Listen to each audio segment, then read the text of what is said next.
All right, everybody, welcome back to Full Circle with Joyce. We're here just getting ready to get to the top of the hour, but still we need to have one more conversation today, and this is around business and the digital age. With me here on the show, I have Chris Bitty, who's the Group CEO of Digital Brands Group. Welcome to the show. Thank you for having me. All right. Well, of course, COVID, has really accelerated a lot of things as far as business is concerned, in as far as transformation, innovation, and really being able to take our business from outside of ourselves and out into the greater marketplace through the digital space. But that's a very hard transition for a lot of businesses to do, especially the ones that have really relied on personal connection and engagement with their clients on a one-on-one basis. And there's this sense that the digital age kind of takes away a lot of that. How does a business sort of navigate this transition today? Well, very good question. What happens basically is, as you said, COVID has basically accelerated the transformation that was supposed to happen maybe in 2 years. We've gone through that in over maybe 2 months. You can imagine. So a lot of companies were not ready, right? There are certain changes that were supposed to happen. Let me take a simple example. The banking industry, for example, where normally you need to go to the bank to get some sort of advisory, and there were so many solutions that were ready before to be done over video, but people were not ready, they were reluctant. So now people have been forced to actually explore some of these things. But and what COVID did basically is COVID has shown some customers that they can get convenience, because businesses will have to, they can sit at home and businesses will find a way to reach them. So for a small business, what it means basically is you need to really, your business needs to be agile. You need to be able to adapt, and you need to do a certain number of things, to reach your customers. Yeah. And sorry, you wanted to say something? No, I was just gonna say, in as far as a certain number of things, what would some of, in your opinion, be like the basics now that a lot of these businesses should be transitioning to? I think with the 2 months that we've had to go through COVID, there's maybe a link or a chain that you could draw, from one company's experience to the other, as far as now in this day and age, like you should certainly be doing this, in the digital space. Well, let me take a very simple example. There's a company, since there are ladies in the studio. Yes, shout out to my all female camera ladies. Let me take this. So there's a company that sells lingerie for women. So you can imagine, the business is called Double D's. So you can imagine that for a lady that goes to a shop, she has to get fitted. Yeah. So you need that close connection, so it's very challenging.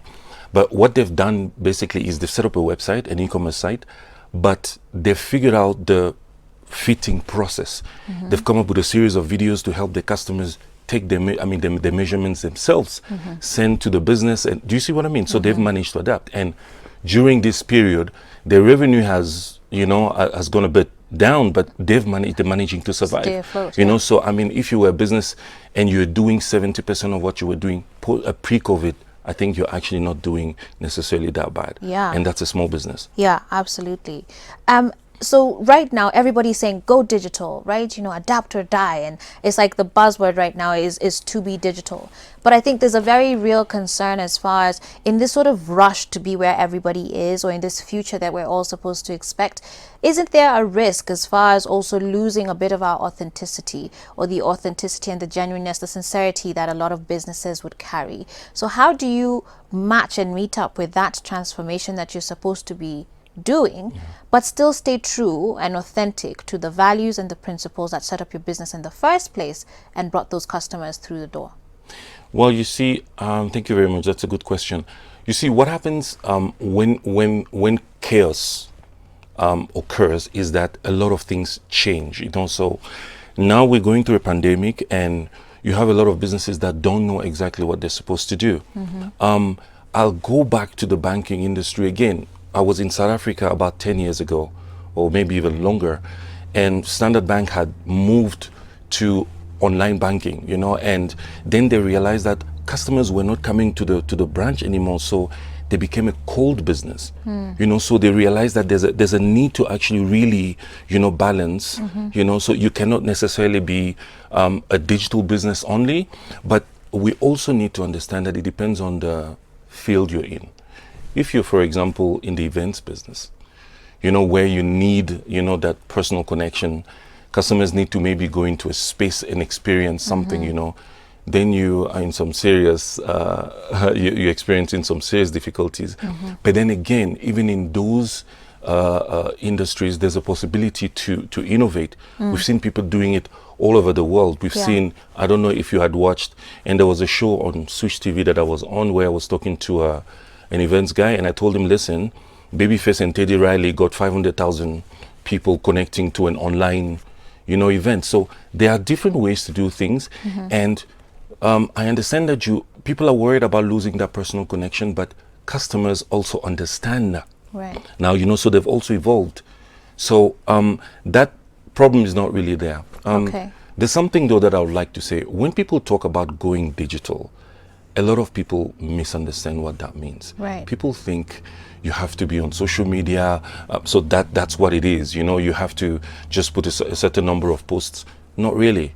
You know, the thing is, the first part of digital is basically called digitization, which is transforming the data that you have, Right. you know, into digital. But the most important bit is changing all your company processes into a digital process. Let me give you an example. And in Kenya, people are talking about e-commerce, and stuff like that. But if you're a small business and you were not used to having a high volume of customers, all of a sudden you find yourself with a lot of problems. If you're sitting on WhatsApp or on Instagram to answer 500 queries from customers, you realize that there's a problem. So you need to invest then in software that will allow you to sort that problem so that your customers don't feel neglected. Okay. So that's one thing that's really, really important. Yeah. One thing people might need to look into. Right. And so, for example, the example you've used there about, you know, WhatsApp and how you connect with your business, is that part of e-commerce? Because I think that's also very misunderstood. And maybe the bigger question is, are we actually ready for that? You know, how much of our population is now ready to start buying and selling online? There's all sorts of things of, you know, trust mechanisms. Is my money really safe on the internet? Are my details safe on the internet? Do we have those safeguards in place? Very good question. You know, in fact, let me quote some research from Nielsen, and that's across the continent, not only in Kenya. You know, you have about 30% of customers that are saying that they're shopping more online. You have 20% of customers online that are saying they will keep on buying things like food and stuff online after COVID, which is a big shift. Yeah. You have about 60% of people that tell you that they're not really going to go into physical stores anymore. So across the continent, we're seeing this big shift. We don't know if it's going to last, you know, but we know that, you know, it's happening. And in a country like Kenya, because Kenya is very unique, we have M-Pesa. You know, we should not try to copy e-commerce the way it's done in the US. We've been doing e-commerce here for a while. There are lots of ladies that are selling, I don't know, fashion items on Instagram. Right. You know, they just tell people this on Friday, you know, just I'm going to have a live and I'm going to show you what I have available. And, you know, so it's already happening. It's just that people were still a little bit reluctant. But Kenya is in a unique place. I think if people push a little bit, we could get to a place that is very that is commendable. So I'm waiting to see what's going to happen. It's early days, and you know, let's see what happens. Okay. What are some of the other trends, I guess, you would see as far as a business? And again, this whole digital space seems very scary for a small business. You know, they're just trying to make a buck, right?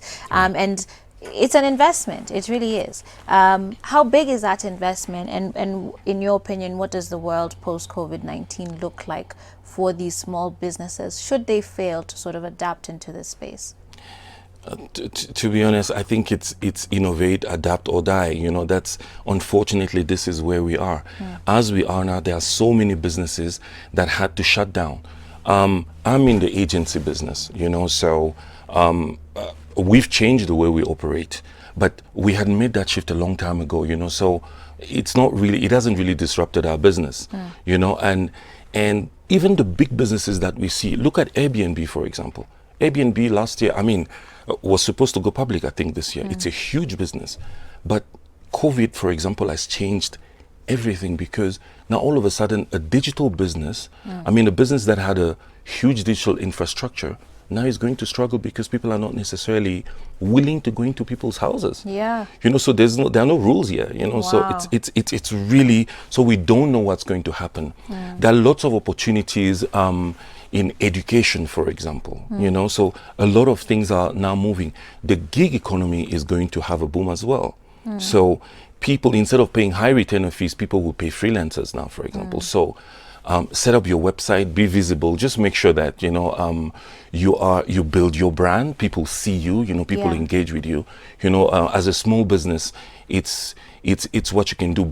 Put yourself at the service of other businesses. Right. I think that is the advice, the piece of advice that I would give to Okay. to And small because all of businesses. us are sort of moving in that direction, as you've talked about freelancers, you know, whether you're a baker or an artist, a musician, all of you really need to be thinking about your own personal brand. It absolutely, I think that is the way for the future, and it has been already for a long time. So if you've not jumped on that one, you need to get on it.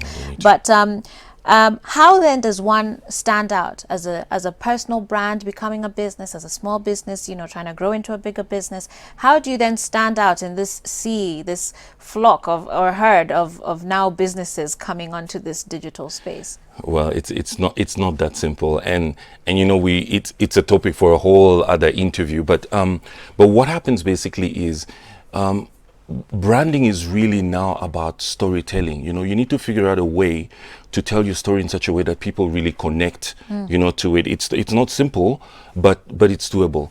But back in the days, though, if you wanted to be seen, you know, you needed to have connections. You need to be on TV, you need to be in the newspaper and all that. Today, distribution is free. The internet, you don't pay for the internet. That's right. So it depends on how creative you are, right? So it's a little bit easier to be out there.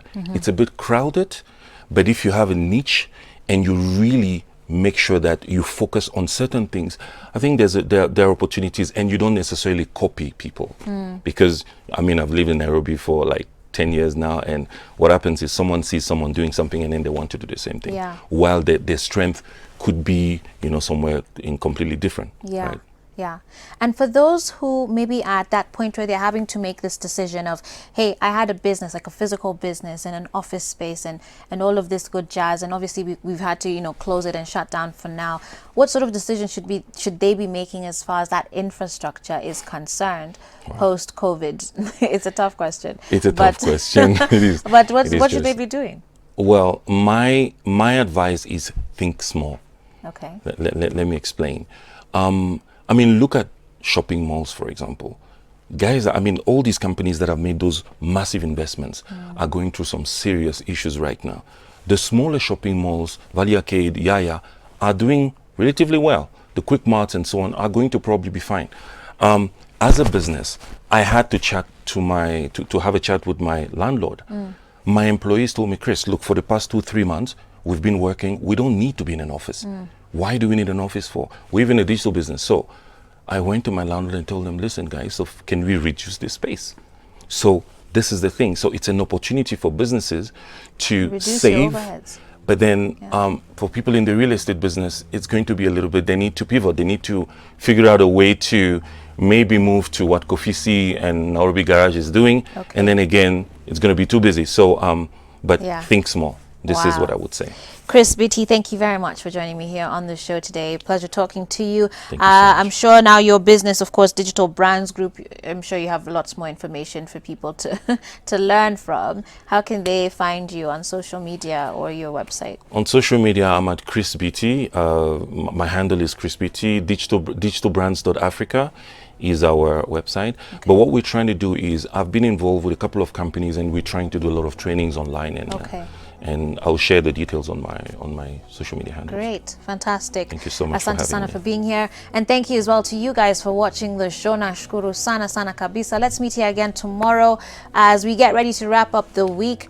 Just like that, it is the end of June 2020. We're gonna be having a lot of music on the show tomorrow, and DJ Sadiq will be joining us as well as our musical guests. Until then, stay well. God bless you. Stay safe. We'll see you soon. Ciao.